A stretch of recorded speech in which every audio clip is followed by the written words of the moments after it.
नमस्कार सम्पूर्ण साथीहरू, म अर्जुन हजुरहरूलाई ट्यालीको अर्को ट्युटोरियल सिरिज लिएर उपस्थित भएको छु। आज म हजुरहरूलाई ट्यालीको अफिसियल वेबसाइट ट्यालीलाई कसरी डाउनलोड गर्ने र एक्टिभेसनको प्रोसेसहरू बारेमा जानकारी दिन गइरहेको छु। सुरुमा त म ब्राउजर खोलेर गुगलमा नै ट्याली भनेर सर्च गर्नुभयो भने पनि हजुरहरूलाई बेसिक आइडिया ट्याली के हो भनेर यसले जानकारी दिन्छ। हजुरले यहाँनिर वेबसाइट हेर्नु भने ट्याली सोलुसन, यही गएर मैले नयाँ ब्राउजरमा नयाँ ट्याबमा हेर्नुभयो भने ट्यालीको फिचर्सहरू सबै यहीँ नै दिएको छ। मैले अहिले ट्याली प्राइममा गएँ। ट्याली प्राइम किन गएको भन्दाखेरि पहिला ट्याली भन्ने यहाँनिर हेर्नुभयो भने पनि यो 2009 मा ERP 9 रिलिज भएको थियो भने अहिले आएर 2020 मा अहिलेको लेटेस्ट भनेको ट्याली प्राइम, जुनमा चाहिँ लोगो चाहिँ यस्तो देख्नुहुन्छ। पहिलाको हेर्नुभयो भने यस्तो खालको लोगो छ भने अहिले चाहिँ यस्तो खालको लोगोमा हजुरले ट्याली प्राइम देख्नुहुन्छ। मैले यहाँनिर तल गएर यही ट्याली प्राइममा क्लिक गरेपछि हजुरहरूले केही प्रश्नको जवाफ यसले यहीँनिर नै हेल्प मी डिसाइड भनेर केही क्वेसनको एन्सर यहीँ नै दिएको छ। जस्तै यसले कहाँ कहाँ युज गर्न सकिन्छ भन्दाखेरि यसले चाहिँ यो अकाउन्टिङ, इन्भेन्ट्रीदेखि लिएर गएर ब्याङ्किङ, पेरोल लगायतका विभिन्न ठाउँमा यसलाई युज गर्न सकिन्छ। सपोर्टको कुरादेखि लिएर गएर मल्टी युजरले पनि यसलाई युज गर्न सकिन्छ।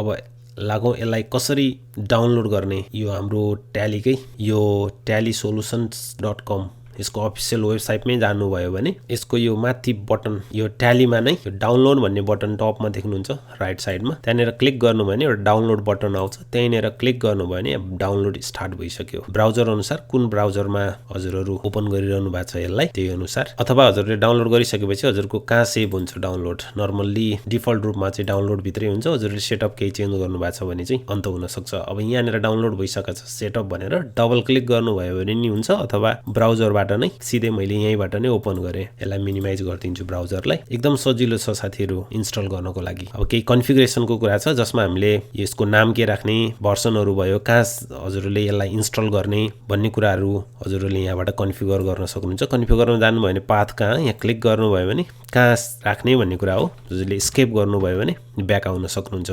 त्यस्तै सर्टकट डेस्कटपमा सर्टकट राख्ने कि नराख्ने, यस म राख्छु। यहाँ बाहिर चलाउनको लागि सजिलो होला हजुरहरूको लागि। त्यस्तै start menu entry name tally prime नै ठिकै छ। मैले नर्मल्ली सबै कुरा बेसिकै छोडिदिएँ। इन्स्टल न्यू अथवा सिलेक्ट एप्लिकेसन फ्रम ड्राइभ, कहाँबाट हो इन्स्टल न्यू नै भयो हाम्रो। इन्स्टलमा गयौँ। इन्स्टल बटनमा क्लिक गर्ने बित्तिकै हजुरको इन्स्टलेसन प्रोसेस स्टार्ट हुन्छ। स्टार्ट भइसक्यो र इन्स्टलेसन सक्सेसफुल पनि भइसक्यो।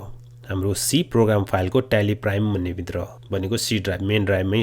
अब यसलाई स्टार्ट ट्याली प्राइम, इभन हजुरले बाहिर डेस्कटपमा हेर्नुभयो भने ट्याली प्राइम, मैले अघि नै भने ब्राउजरमा हजुरहरूले यो पुरानो लोगो यस्तो देख्नुहुन्छ भने अहिलेको चाहिँ ट्याली प्राइम चाहिँ यस्तो छ।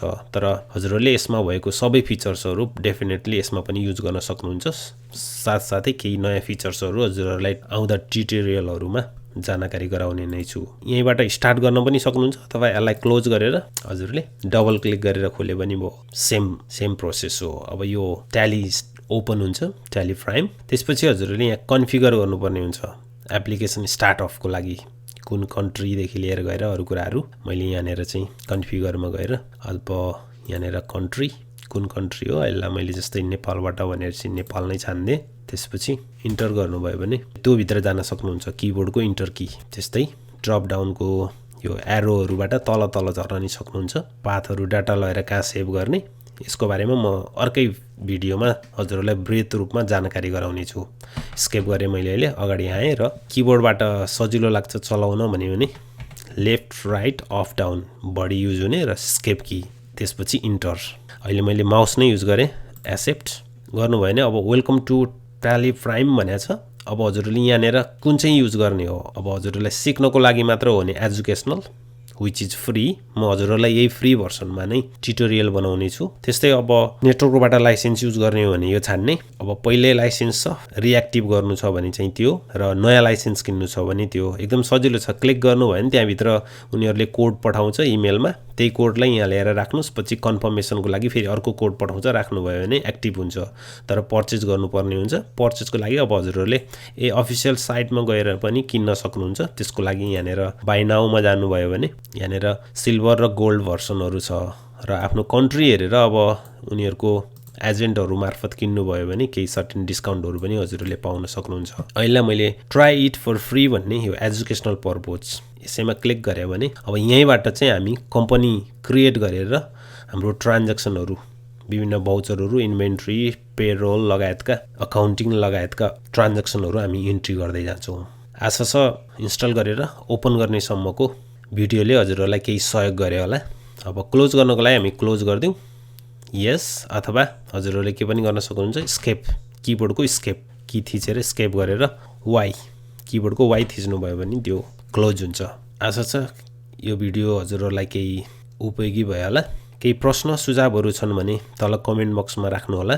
च्यानललाई सब्स्क्राइब गर्नुभएको छैन र यस्तै भिडियोको लागि सब्स्क्राइब बटन र आडमा रहेको घण्टी पनि थिच्नु होला र साथीहरुलाई शेयर पनि गर्नु होला। धन्यवाद।